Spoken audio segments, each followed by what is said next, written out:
ಕಾಟೇರ ಸಿನಿಮಾದ ಕತೆ ಮತ್ತು ಟೈಟಲ್ ತಾವು ಮಾಡಿಸಿದ್ದು ಎಂದು ನಿರ್ಮಾಪಕ ಉಮಾಪತಿ ಶ್ರೀನಿವಾಸ್ ಗೌಡ ಹೇಳಿಕೆಗೆ ನಿನ್ನೆ ಕಾರ್ಯಕ್ರಮದಲ್ಲಿ ನಟ ದರ್ಶನ್ ನೀಡಿದ ತಿರುಗೇಟಿನಿಂದ ವಿವಾದ ಹುಟ್ಕೊಂಡಿತ್ತು. ನಿರ್ಮಾಪಕ ಉಮಾಪತಿ ಶ್ರೀನಿವಾಸ್ ವಿರುದ್ಧ ಗರಂ ಆಗಿದ್ದ ನಟ ದರ್ಶನ್ ಅವರು ಕಾರ್ಯಕ್ರಮದಲ್ಲಿ ನೇರ ವಾಗ್ದಾಳಿ ನಡೆಸಿ, ಅಯ್ಯೋ ತಗಡೆ, ರಾಬರ್ಟ್ ಕತೆ ನಿನಗೆ ಕೊಟ್ಟಿದ್ದು ನಾವು, ಹಾಗಾದ್ರೆ ಇಂತ ಒಳ್ಳೆ ಕತೆ ಮತ್ತೆ ಯಾಕೆ ಬಿಟ್ಟೆ ನೀನು, ಕಾಟೇರ ಕತೆ ಬಿಟ್ಟು ಕೊಟ್ಟಿದ್ದು ಯಾಕೆ ಅಂತಾನು ನಿರ್ಮಾಪಕ ಉಮಾಪತಿಗೆ ಪ್ರಶ್ನೆ ಮಾಡಿದ್ರು. ಮಾತು ಮುಂದುವರಿಸಿ ದರ್ಶನ್, ಕೊಟ್ಟಿದ್ದು ಮಾಡಿದ್ದನ್ನ ಹೇಳ್ಬಾರ್ದು, ಒಂದ್ಸಲ ಆಗಿರೋ ಘಟನೆಯಿಂದ ಬುದ್ಧಿ ಕಲ್ತಿಲ್ಲ, ಮತ್ತೆ ಮತ್ತೆ ಬಂದು ಯಾಕೆ ಗುಮ್ಮಿಸ್ಕೊಳ್ತಿದೀಯಾ ಎಂದು ಕೇಳಿದ್ರು.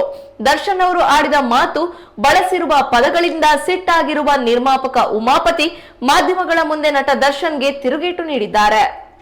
ದರ್ಶನ್ ಅವರು ಯಾಕಪ್ಪ ನಮ್ಮ ಹತ್ರ ಗುಮ್ಮಿಸ್ಕೊಳ್ತೀಯಾ ಅಂತ ಕೇಳಿದ್ದ ಪ್ರಶ್ನೆಗೆ ಉತ್ತರವನ್ನ ನೀಡಿರುವ ಉಮಾಪತಿ, ನಾನು ಕೂಡ ಟೈಮ್ ಬಂದಾಗ ಗುಮ್ಮಿದ್ದೀನಿ ಎಂದಿದ್ದಾರೆ. ಇವರ ಮನೆ ಉದ್ಧಾರ ಮಾಡಲು ನಮ್ಮ ಮನೆಯ ಹಣ ಬೇಕಾ ಎಂದು ಪ್ರಶ್ನೆ ಮಾಡಿದ್ದಾರೆ. ಕಾಸು ಕೊಟ್ಟಿದ್ದು ನಾನೇ, ಕಾಟೇರ ಸಿನಿಮಾ ಕತೆ ಬಗ್ಗೆಯೂ ಮಾತನಾಡಿದ ನಿರ್ಮಾಪಕ ಉಮಾಪತಿ ಅವರು, ಕಾಟೇರ ಕತೆ ಬರೆಸಿದ್ದು ನಾನೇ, ಕಾಟೇರ ಕತೆ ಬರೆಯೋದಕ್ಕೆ ಕಾಸು ಕೊಟ್ಟಿದ್ದು ನಾನೇ ಎಂದು ಹೇಳಿದ್ದಾರೆ. ಈ ಮೂಲಕ ಮತ್ತೊಮ್ಮೆ ಕಾಟೇರ ಚಿತ್ರದ ಮೇಲಿನ ತಮ್ಮ ಹಕ್ಕನ್ನ ಅವರು ಪ್ರತಿಪಾದಿಸಿದ್ದಾರೆ. ನಾನು ಅವರಷ್ಟು ದೊಡ್ಡ ನಟನಲ್ಲ, ಹಾಗೆ ಅವರಿಗೆ ನಾವು ಉತ್ತರ ಕೊಡುವಷ್ಟು ದೊಡ್ಡವರು ಕೂಡ ಅಲ್ಲ. ನಿಜ ಏನು ಅನ್ನೋದು ನನಗೆ ಗೊತ್ತು. ಅವರೇನೋ ಅಂದ್ರು ಅಂತ ನಾನು ಅನ್ನೋದು ಸರಿಯಲ್ಲ. ಅನ್ನೋಕೆ ನನಗೆ 2 ನಿಮಿಷ ಸಾಕು. ನಾನು ಸುಮ್ಮನೆ ಬಂದಿರೋನಲ್ಲ, ತಾಕತ್ತಿರೋದಕ್ಕೆ ಇಲ್ಲಿ ನಿಂತಿದ್ದೀನಿ. ಯಾರಿಗೆ ಭಯಪಡೋ ಅವಶ್ಯಕತೆ ಇಲ್ಲ. ಸಮಯ ಸಂದರ್ಭ ನೋಡ್ಕೊಂಡೇ ಉತ್ತರ ಕೊಡ್ತೀನಿ.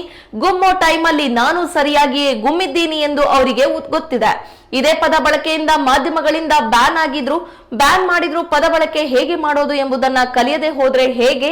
ವೇದಿಕೆ ಸಿಕ್ಕಿದೆ ಅಂತ ನಾನು ಏನ್ ಬೇಕಾದ್ರೂ ಮಾತನಾಡಬಹುದಾ? ಏನ್ ಬೇಕಾದ್ರೂ ಮಾಡ್ಬಿಡ್ತೀರಾ? ತಾಕತ್ತಿದ್ರೆ ಮಾಡಿ ನೋಡೋಣ ಎಂದು ನೇರ ಸವಾಲ್ ಎಸೆದ್ರು ಉಮಾಪತಿ ಶ್ರೀನಿವಾಸ್. ಈ ಗುಮ್ಮೋ ವಿಚಾರ ಎಲ್ಲಿಗೆ ಬಂದು ನಿಲ್ಲತ್ತೋ ಕಾದು ನೋಡ್ಬೇಕಿದೆ.